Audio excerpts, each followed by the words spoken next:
तो आज हम पढ़ेंगे uses of concave and convex mirrors. तो आ गए आप। इस वीडियो का टॉपिक है uses of concave and convex mirrors. यानी इस वीडियो के अंदर हम कॉनकेव एंड कॉन्वेक्स मिरर के यूजेस को देखेंगे। तो अगर हमें किसी चीज़ को यूज़ करना है तो हमें ये पता होना चाहिए कि वो चीज़ कर क्या सकती है, तभी तो हम उसे यूज़ कर सकेंगे। अगर हमें पता ही नहीं कि कोई चीज़ कर क्या सकती है तो हम उसे यूज़ कैसे करेंगे। तो हमें इन मिरर्स की प्रॉपर्टीज़ के बारे में पता होना चाहिए, तभी हम इन्हें यूज़ कर सकेंगे। यानी कॉनकेव मिरर क्या कर सकता है, कॉन्वेक्स मिरर क्या कर सकता है, बाद में हम इनके यूजेस देखेंगे। तो पहले देखते हैं यूजेस ऑफ कॉनकेव मिरर। तो कॉनकेव मिरर एक कन्वर्जिंग मिरर होता है। तो सबसे पहली प्रॉपर्टीज़ की यही है कि अगर कोई लाइट इसके प्रिंसिपल एक्सिस के पैरेलल है तो इससे रिफ्लेक्ट होने के बाद वो लाइट रेज फोकस से पास करेगी, तो सारी लाइट रेज एक जगह पे कन्वर्ज होगी। तो इस चीज़ का हम यूज़ करते हैं सोलर कुकर्स में। सोलर कुकर में क्या होता है, हम एक कॉनकेव मिरर को लेते हैं, तो अब जो सन से लाइट आएगी वो इस मिरर के प्रिंसिपल एक्सिस के पैरेलल होगी, क्योंकि सन मिरर से बहुत दूर है, यानी इन्फिनिटी पे। एंड इन्फिनिटी पे अगर कोई ऑब्जेक्ट है तो वो पैरेलल रेज प्रोड्यूस करता है। तो सन से जो लाइट रेज आएंगी वो ये मिरर इसके फोकस पर कन्वर्ज कर देगा। तो इसके फोकस पर अगर हम कोई चीज़ रख दें तो वो गर्म हो जाएगी, क्योंकि सन की सारी पावर हमने एक जगह पे कंसंट्रेट कर दी। तो सोलर कुकर्स में हम कॉनकेव मिरर का यूज़ करते हैं। क्यों करते हैं? क्योंकि कॉनकेव मिरर एक कन्वर्जिंग मिरर होता है। तो एग्जाम में तुम्हारे ऐसे क्वेश्चन आएगा कि why concave mirrors are used in solar cookers, because concave mirror are converging mirror. तो ये हो गया इसका पहला यूज़। अब देखते हैं हम सेकेंड यूज़ को। तो अगर ये कॉनकेव मिरर है, अगर हम ऑब्जेक्ट को इसके फोकस पर रख दें तो ऑब्जेक्ट है यानी एक सोर्स ऑफ लाइट है, तो इससे जो लाइट रेज निकलेगी वो मिरर के रिफ्लेक्शन के बाद में प्रिंसिपल एक्सिस के पैरेलल हो जाएंगी। तो हम दो चीज़ों को कंपेयर कर सकते हैं।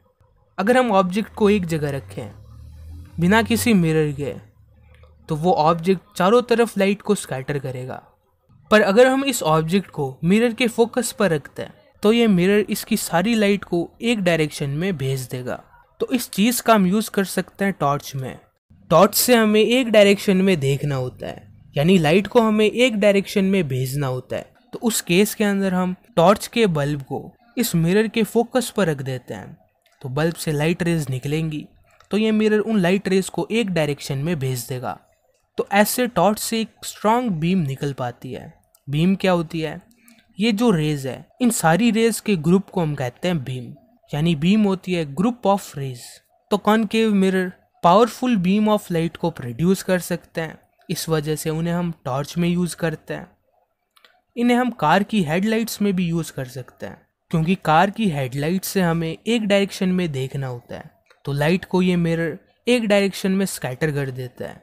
तो कॉनकेव मिरर को हम टॉर्च एंड कार की हेडलाइट्स में यूज़ कर सकते हैं, क्योंकि ये एक स्ट्रॉन्ग पैरेलल बीम को प्रोड्यूस कर सकते हैं। एंड कॉनकेव मिरर की एक और प्रॉपर्टी होती है, अगर हम एक कॉनकेव मिरर लें एंड उसके फोकस एंड पोल के बीच में किसी ऑब्जेक्ट को रख दें तो इस ऑब्जेक्ट की जो इमेज बनेगी वो मिरर के पीछे बनेगी, एंड वो इमेज इरेक्ट एंड इनलार्ज्ड होगी। जैसे ये हमारे पास कॉनकेव मिरर है, ये है इसका पोल, ये है फोकस, ये है प्रिंसिपल एक्सिस। तो अगर हम ऑब्जेक्ट को फोकस एंड पोल के बीच में रखते हैं तो इस ऑब्जेक्ट से हम दो लाइट रेज निकालते हैं। पहले ऊपर वाले पार्ट से, तो ऊपर वाले पार्ट से हम एक पैरेलल रे लेते हैं, तो पैरेलल रे रिफ्लेक्ट होने के बाद में फोकस से पास होगी। एंड सेकेंड रे को हम कुछ ऐसे बनाते हैं ताकि लगे कि वो रे सेंटर ऑफ कर्वेचर से ही आई है। वो रे सेंटर ऑफ कर्वेचर से आ नहीं सकती, क्योंकि ऑब्जेक्ट आगे है, सेंटर ऑफ कर्वेचर पीछे है। तो हमने ऐसी रे बना दी, तो इस रे को अगर हम पीछे की तरफ एक्सटेंड करें तो ऐसा लग रहा है ना कि ये रे सेंटर ऑफ कर्वेचर से ही आई है। तो ये रे रिफ्लेक्ट होने के बाद सेंटर ऑफ कर्वेचर से ही पास होके फिर से चली जाएगी, क्योंकि अगर कोई रे सेंटर ऑफ कर्वेचर से पास होते हुए मिरर से रिफ्लेक्ट होती है तो रिफ्लेक्ट होने के बाद में वो रे वापस वही पाथ फॉलो करती है, तो ये रे यही पाथ फॉलो करेगी। तो अगर हम इन लाइट रेस को आगे लेके जाएं तो आगे जाने पे ये लाइट रेस कभी मिलेगी नहीं, क्योंकि इन लाइट रेस के बीच का डिस्टेंस बढ़ता ही जा रहा है। तो आगे की तरफ ये लाइट रेज मिलेगी नहीं, यानी आगे की तरफ इमेज नहीं बनेगी। तो अगर हम इन लाइट रेज को पीछे की तरफ एक्सटेंड करें तो पीछे ये लाइट रेज मिल रही है, पर एक्चुअल में ये लाइट रेज नहीं मिल रही। हमने सिर्फ इमेजिन करा है कि ये पीछे भी मिल सकती है। तो ये लाइट रेज पीछे इस पॉइंट पर मिल रही है, तो इस पॉइंट पर ही इमेज बनेगी।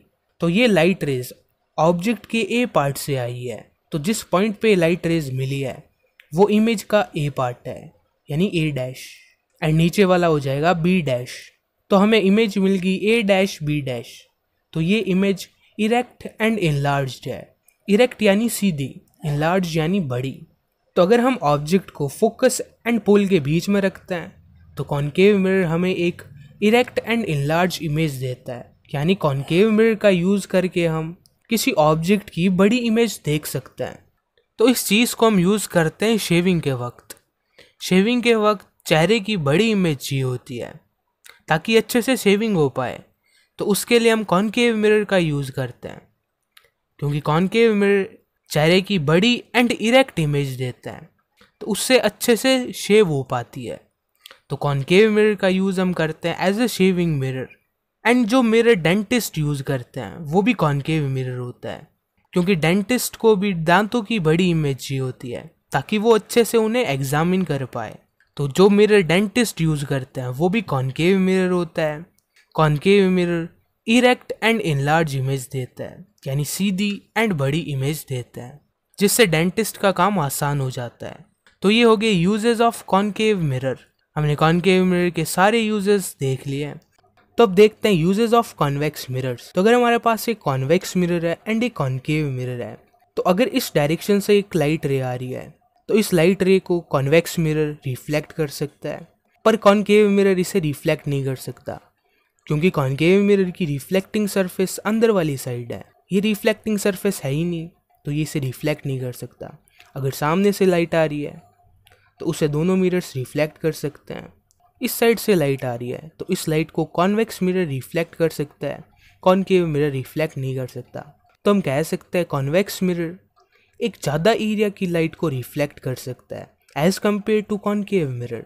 तो इसलिए हम कहते हैं convex mirror have wide range of view. तो इस चीज़ का हम यूज़ करते हैं कार्स में।